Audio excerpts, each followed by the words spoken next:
I was driving on a quiet country road, thinking only about getting home, when a small yellow dog suddenly appeared from the distance. She ran toward my car, as if she had been waiting for me all day.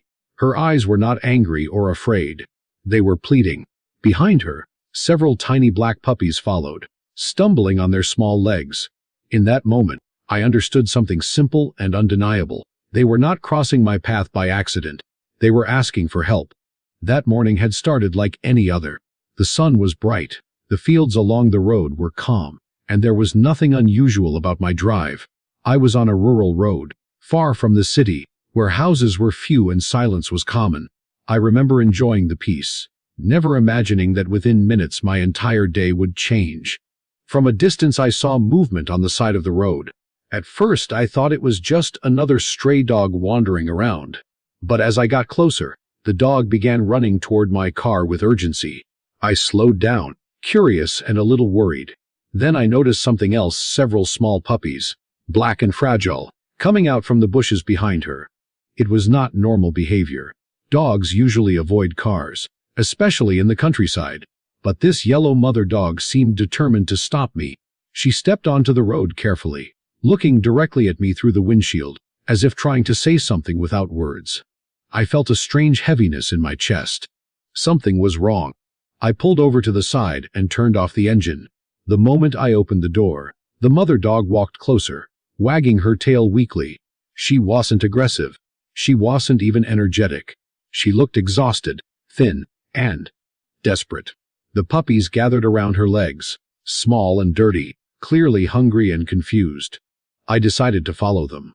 They led me a few steps away from the road to an empty piece of land nearby.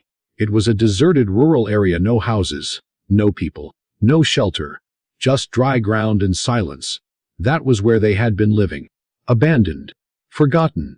The mother dog collapsed onto the dirt as soon as she reached that spot, as if she had used the last of her strength to bring me there. Her breathing was heavy. Her body was shaking slightly. I could see her ribs clearly. She had no food, no water, and almost no energy left. In that moment I realized the truth. If I had not stopped, this family would not survive much longer. I quickly brought water from my car and offered it to her. She drank slowly at first, then more eagerly. The puppies gathered around, confused but hopeful. I spread a clean towel on the ground and gently helped the mother dog lie down on it. Her body felt cold despite the warm day. I am not a veterinarian, but I knew she was close to collapsing completely. I tried simple emergency methods, rubbing her body to keep her warm, helping her breathe more comfortably, giving her small amounts of water. All I could think was, hold on. Just hold on a little longer. There was no time to waste. I carefully carried her to my car and placed her in the back seat, wrapping her in the towel. Then I went back for the puppies, one by one, lifting each tiny life into a small box so they could stay together. They were so light, so fragile. Looking at them, I couldn't understand how anyone could abandon such helpless creatures. The drive to the veterinary clinic felt longer than it really was. At the clinic, the doctors immediately took over. They examined the mother dog first. She was severely dehydrated and extremely weak. They started the 4 fluids, vitamins, and immune boosters right away. The puppies were checked individually, tiny hearts beating fast, small bodies hungry but thankfully still alive. The veterinarian finally gave me the news I had been praying for. She is exhausted and malnourished, he said, but she will recover. There is no serious illness. She just needs care, food, and rest. I felt a wave of relief wash over me. Watching the mother dog receive treatment, I kept thinking about how close she had been to giving up. If she hadn't found the strength to run toward my car, if I hadn't slowed down, if I had been in a hurry, the ending could have been very different. After the initial treatment, I bought food for them right away. The mother ate slowly at first, then with more enthusiasm, as if she finally understood that the nightmare was over.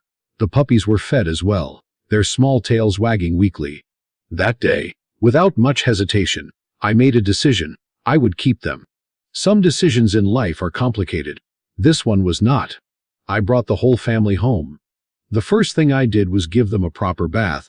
Weeks, maybe months of dirt washed away from their tired bodies. I prepared a small doghouse with warm blankets and a heating lamp so they could feel safe and comfortable. I cooked soft meat porridge for the mother dog and placed gentle food for the puppies nearby.